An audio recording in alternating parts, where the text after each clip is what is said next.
Numa semana complicada para o ex-presidente Jair Bolsonaro, um dos filhos dele, Carlos, o 02, também se viu em meio a uma investigação do Ministério Público.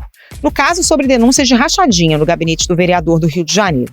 De acordo com o laudo, a prática de fato ocorreu e os promotores listaram 6 pessoas que realizaram movimentações suspeitas nos últimos anos. No centro do inquérito está o chefe do gabinete de Carlos, Luiz Fernandes. As revelações acontecem no momento em que o Ministério Público tenta retomar as investigações sobre suposta prática de rachadinha no gabinete do irmão de Carlos, Flávio Bolsonaro. No ano passado, o Tribunal de Justiça do Rio rejeitou a denúncia, depois da anulação de provas pelo Supremo Tribunal Federal. O grupo de atuação especializada no combate à corrupção encaminhou o caso ao Procurador-Geral de Justiça, Eduardo Gussen. Os autos que estão sob sigilo, Fachel, foram enviados à Subprocuradoria-Geral de Justiça de Assuntos Criminais e Direitos Humanos do MP. As suspeitas sobre as movimentações financeiras no gabinete de Carlos Bolsonaro são o tema do Ao Ponto dessa segunda-feira. Hoje a gente conversa com o repórter especial Chico Otávio, que revelou o resultado do laudo do Ministério Público, que comprovou que parte dos salários dos funcionários de Carlos Bolsonaro na Câmara dos Vereadores era devolvida para o chefe de gabinete dele. Eu sou Carolina Moran. Eu sou o Felipe Barini. O Ao Ponto de 8 de maio de 2023 começa agora. Vem com a gente.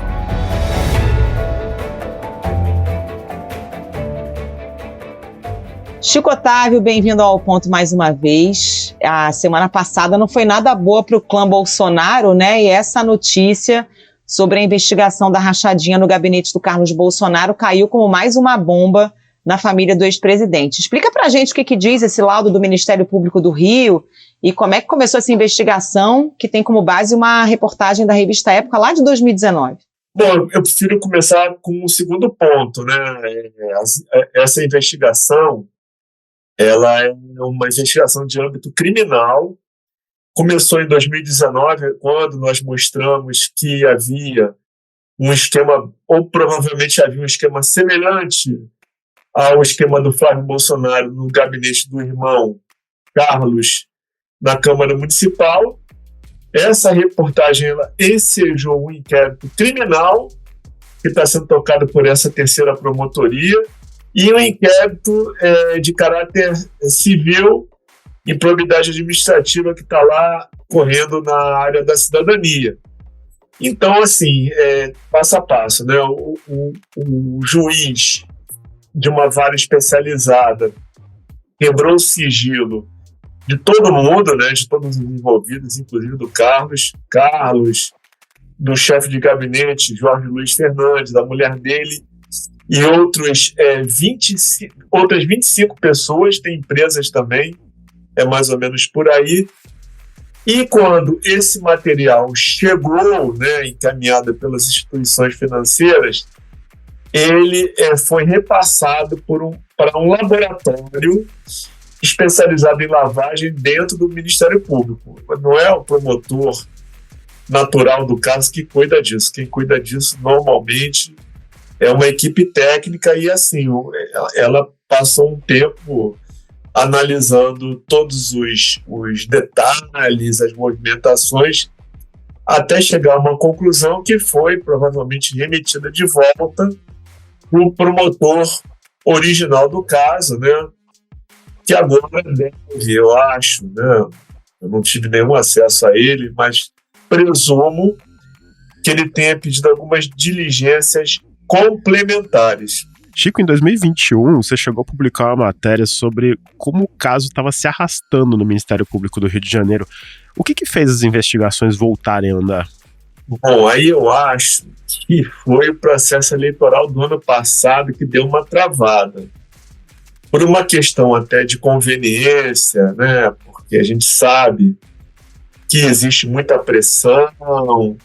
Ano eleitoral, concordo, não é exatamente o melhor dos períodos para fazer uma investigação desse tipo.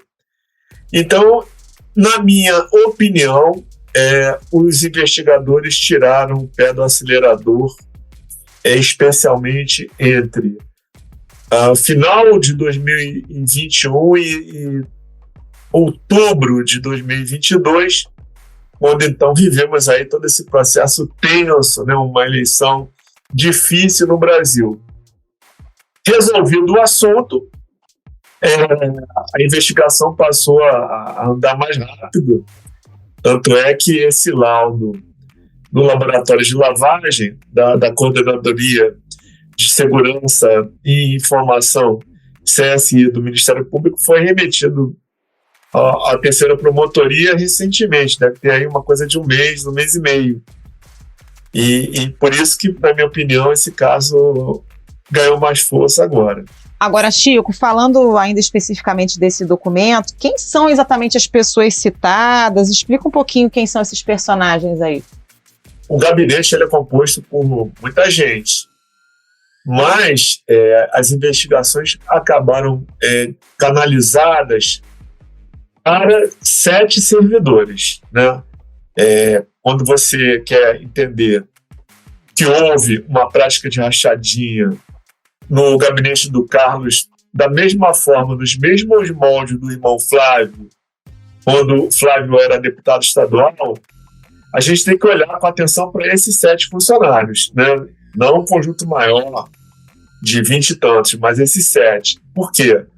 Porque o laudo demonstra que 6 desses funcionários, durante um período longo de tempo, depositavam sistematicamente créditos, valores financeiros na conta do chefe de gabinete, Jorge Luiz Fernandes, assim que eles recebiam os seus salários.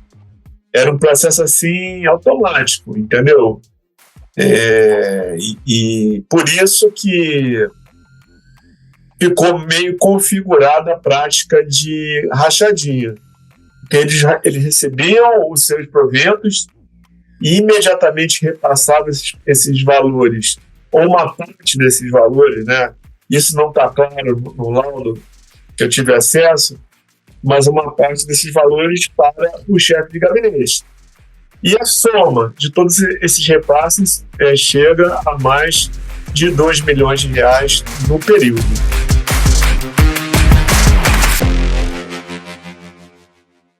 A revista publicou trechos de gravações da conversa com Valdir Ferraz. Numa dessas gravações, ele disse ainda que o esquema comandado por Ana Cristina incluía os gabinetes do ex-marido, então deputado federal, do senador Flávio Bolsonaro, que na época era deputado estadual, e do vereador Carlos Bolsonaro. Não, os 3 gabinetes. No Brasília, aqui e do Carlos e do Flávio. Ela fez eles todos. Lá ela fez pior, né? Porque lá ela tinha mais espaço para fazer as coisas. Aí ninguém... O Bolsonaro deixou tudo na mão dela para ela resolver. Ela fez a festa, né?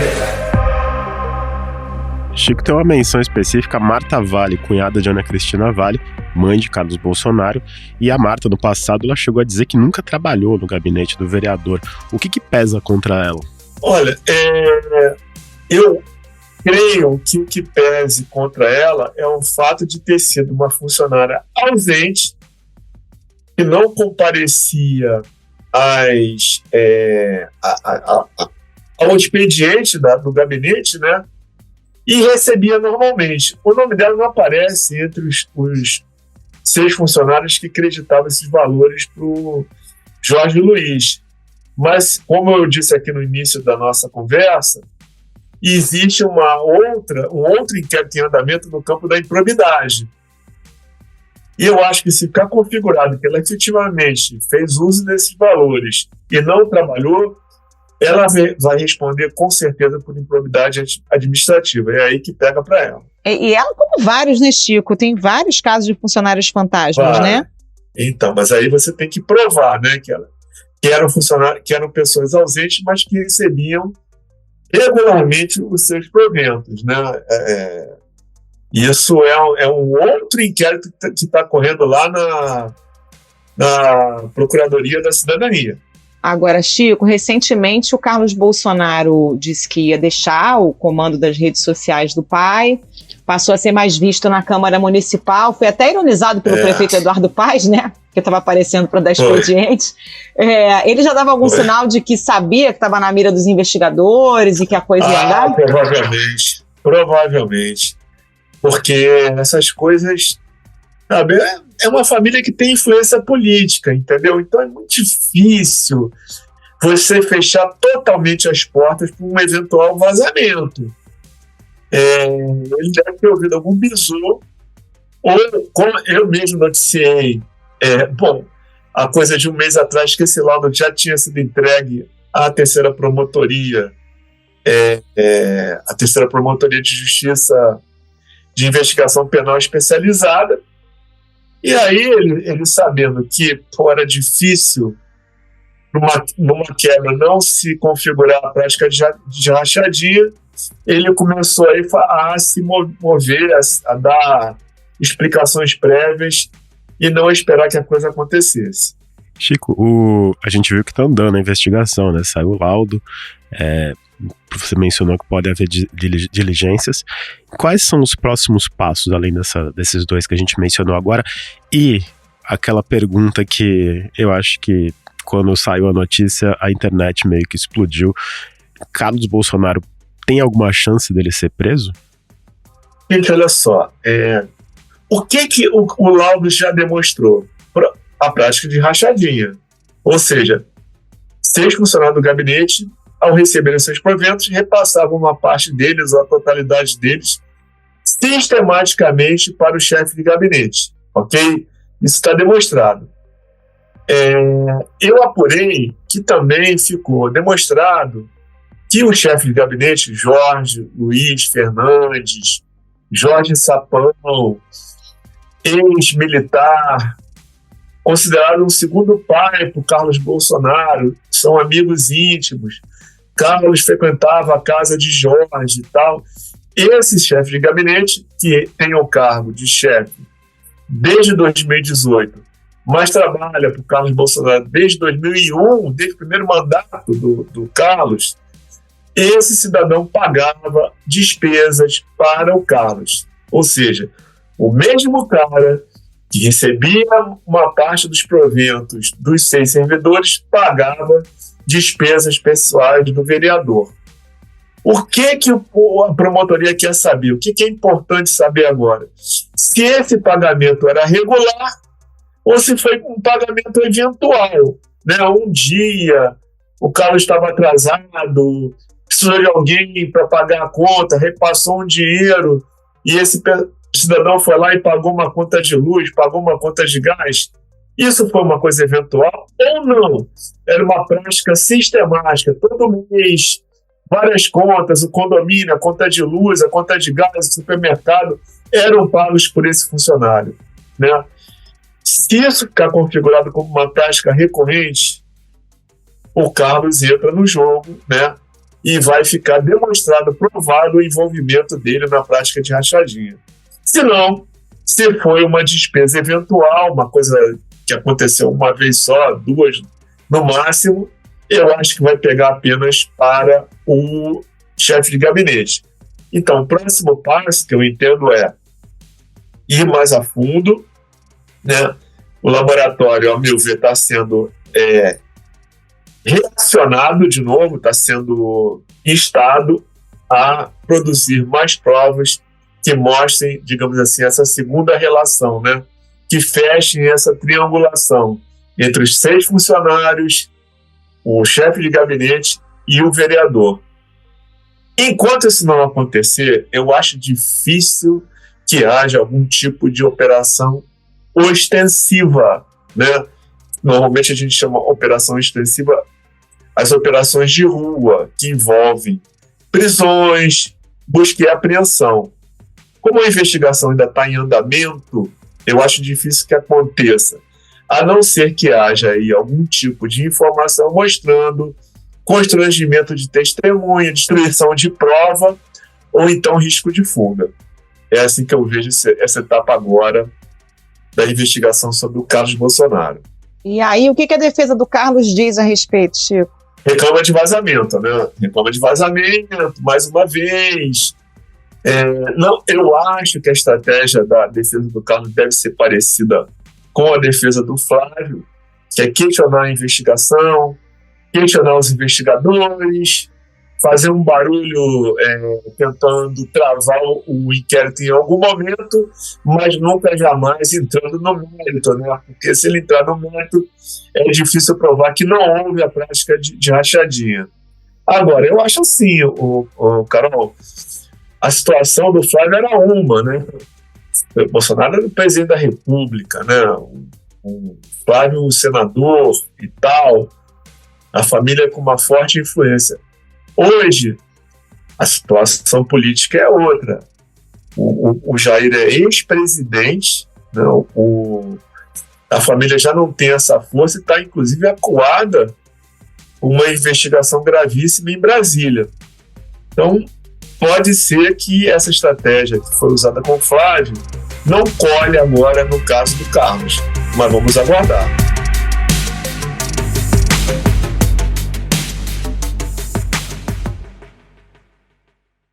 A conta do ex-presidente emitiu o certificado de vacinação contra a Covid no Conect SUS. Isso um dia depois dessa suposta fraude.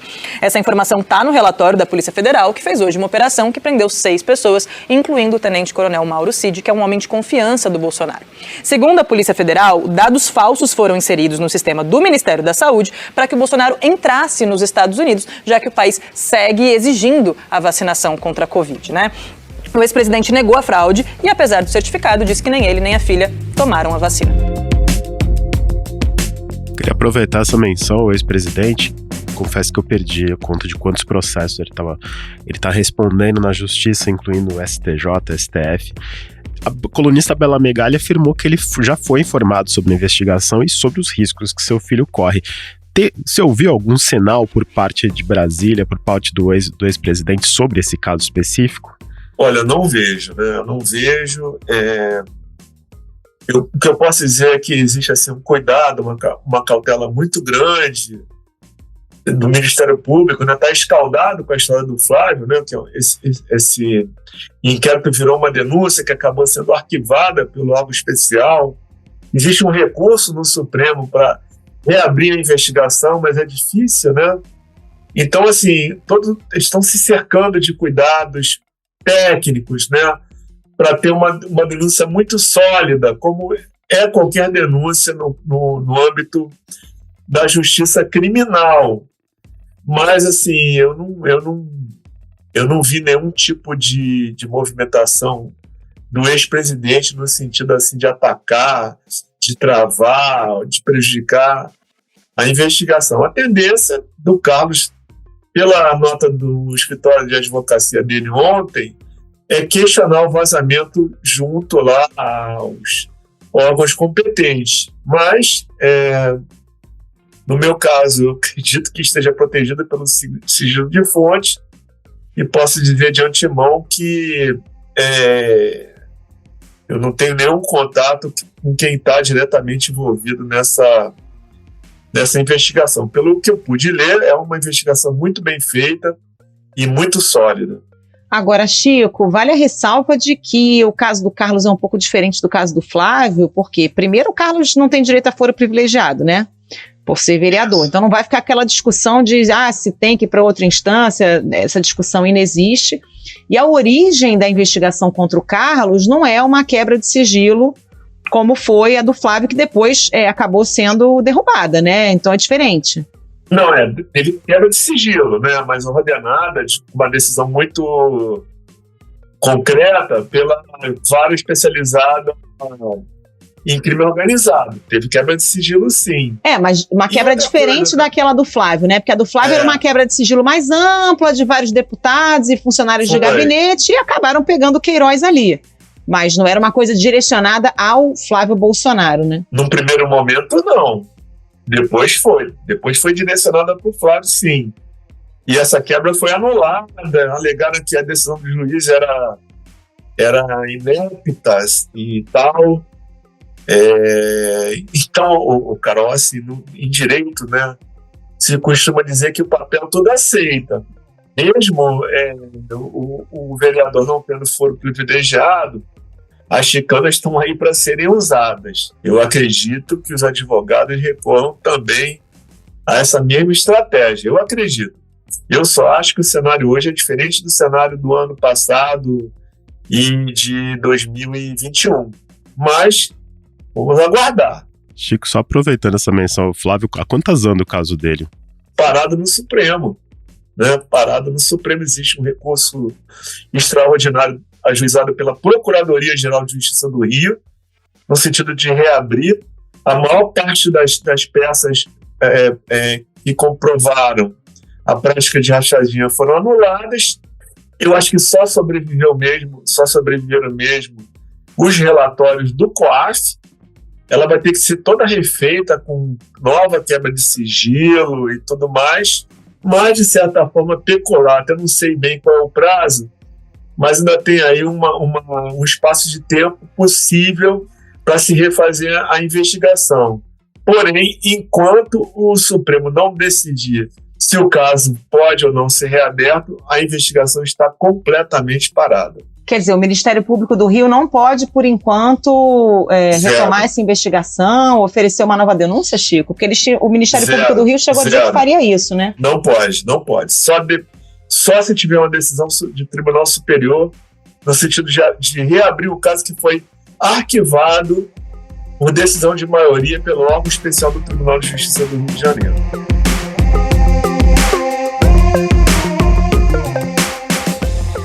Chico Otávio, muito obrigado pela sua participação aqui no Ao Ponto. Volte sempre. Valeu, Chico. Obrigada. Até a próxima. Muito obrigado. Foi uma honra.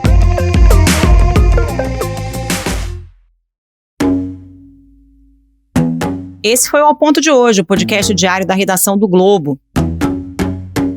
Nessa conversa, a gente conta com a participação de toda a equipe do jornal, as mesmas pessoas que levam até você informação e análise de qualidade todos os dias. Quer saber mais? Assine o Globo. Acesse assineoglobo.com.br e confira todas as notícias e reportagens especiais. A edição é de João Guilherme Lacerda. Até mais. Até mais.